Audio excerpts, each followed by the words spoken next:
Hey guys, what's happening? Welcome back.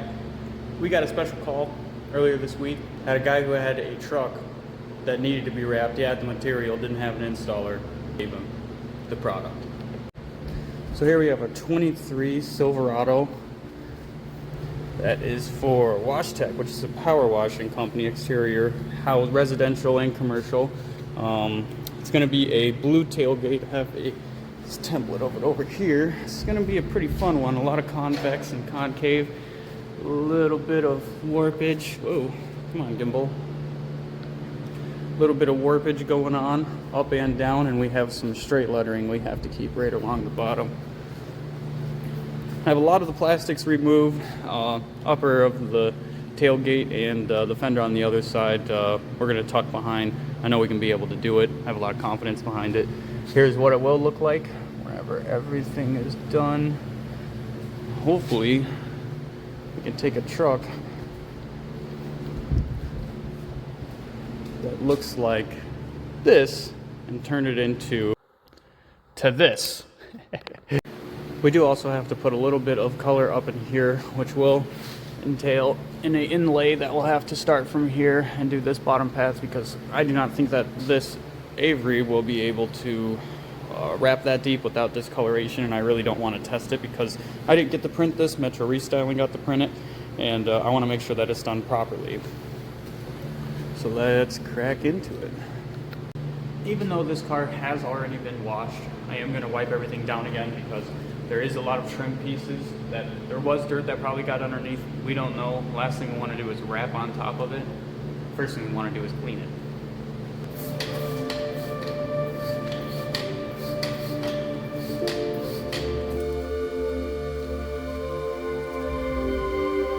Alright, first tool I'm pulling out of the toolbox today is going to be this tuck tool. What I'm going to do with this is wrap it around the towel, and this is going to allow me to get underneath all the edges.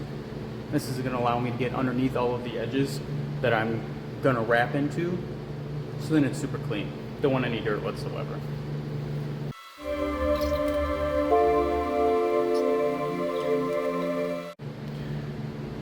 Now I'm going to do that entire top edge of the tailgate. Got to make sure everything's covered.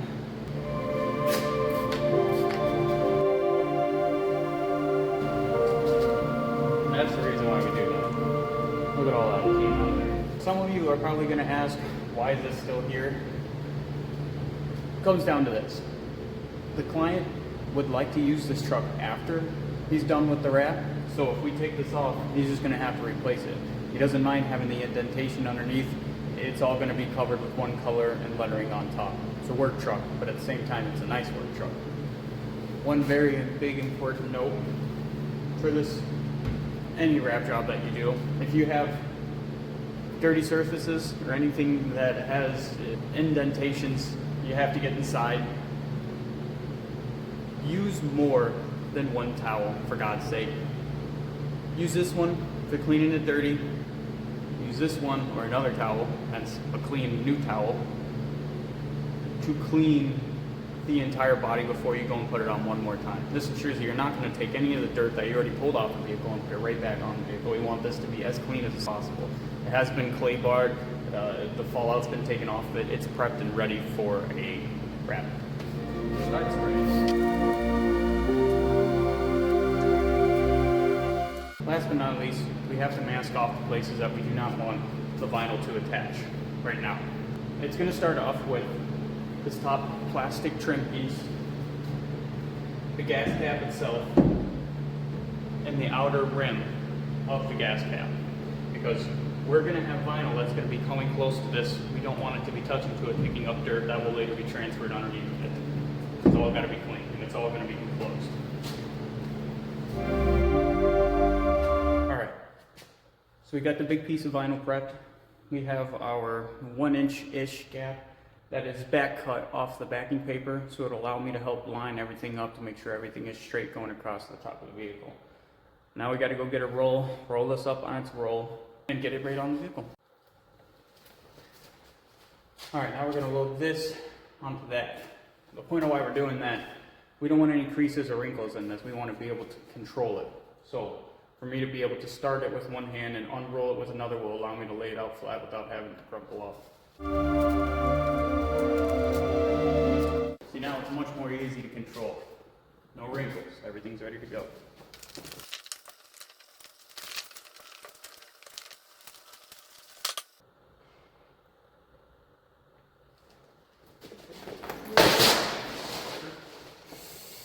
Not good. Time to reset and recover. Alright, I basically have it where I want it. Now I'm basically going to cut out the wheel wells, get this prepped for the initial lay. So we're going to cut out the inside of the wheel wells, the inside hump here, and around the turn there.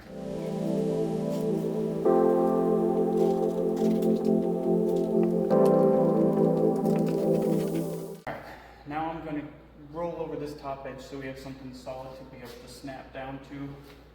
We are going to roll down the vehicle. For this edge right here, I don't like to put knives on vehicles whatsoever, so I'm going to lay some knifeless tape back inside of this inlay so then I can be able to cut a knife without having to cut on the vehicle.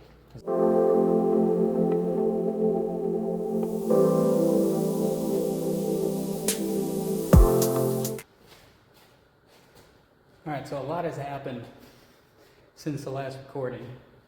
Pretty much had a kind of a mess up, but a save. Most importantly, a save. I did get this side end up finished up. Now I'm on to the back. Very much had a very difficult time, but it actually turned out pretty well by using the ball and the palm of my hand. After multiple heat passes, I could allow myself to push in like this with the glove, and it allowed me to do this convex perfect. So now we're going to have to go in and emboss that Chevrolet and flatten the bottom out.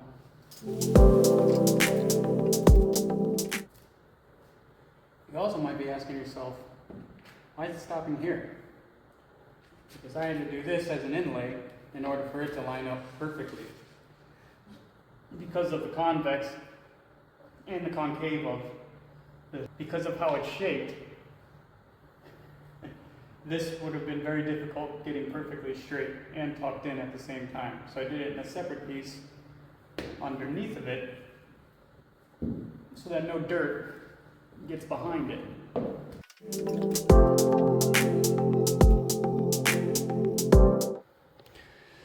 Alright, so just this little light Chevrolet emboss, it's about 1/4 of an inch. I made sure to clean it out very thoroughly. Otherwise, this pretty much will not work as well as I think it will work. Now, I have done this on a couple different projects. I'll grab the heat gun. But we'll see how it works on this one. The objective is to get it warm, not hot. So you want it to move, but not ripple.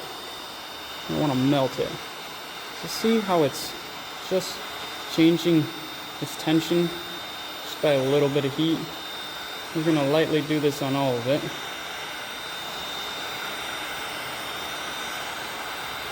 We'll go back to the start,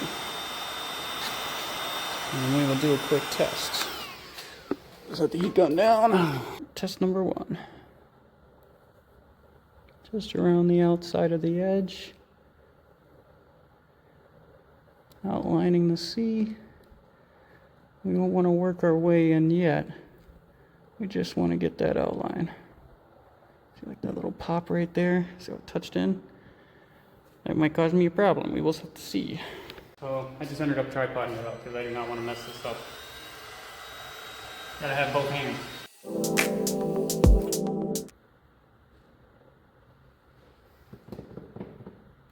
We are gonna need a relief hole somewhere.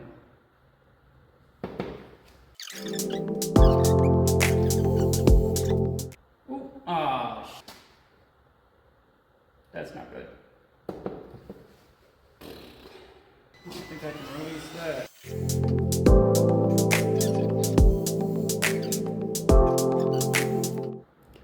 So you can clearly see the little wrinkle there in the C. Now the H did come out pretty darn good. Let's see how this set of 2 goes. The E and the V. So I think on this one I'm going to put a couple more relief holes than I normally would. Just to make sure that everything is going to work. Do not want to have any bind-ups. Always got to have a game plan for it. You don't want to just come out willy-nilly.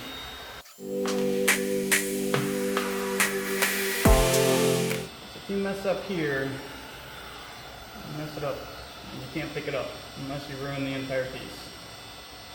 And I'm not trying to ruin the entire piece. Wow. Alright, that one did do pretty darn good. Success. Alright, hopefully I'll be able to get most of this before the battery dies in the phone, but I've been at it all day long.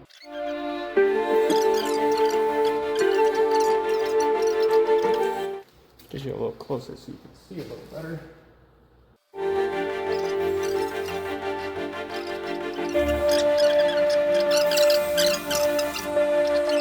And it can literally come down to just the littlest thing, but that's okay.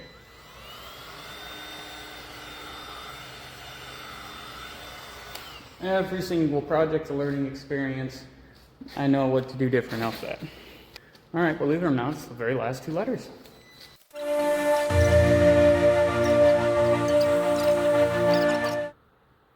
Hold it right in right there, that's okay.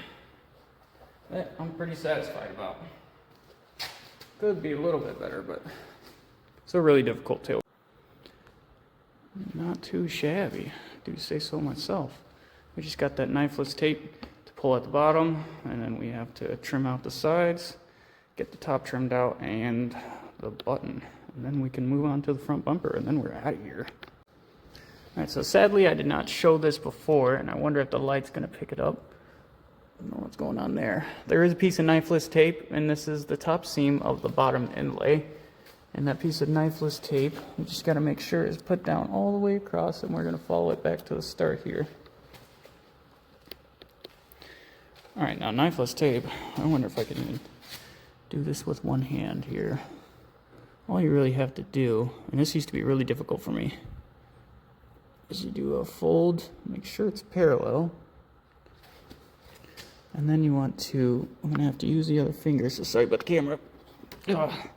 You want to hold down the start of it, and then you see how it ripped it right through? Oh boy.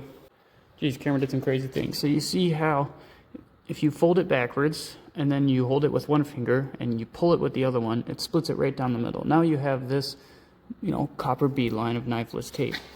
What you want to do, you don't want to do that. What you want to do is make sure that this is down, and then you want to do it again. And then what you want to do is hold down with this one finger and pull with the other as you get to the start of the new piece of vinyl. So as you can see, it started. We just put our finger there and held it. Now we're going to hold it parallel to the actual line itself, and we're just going to pull it all the way across.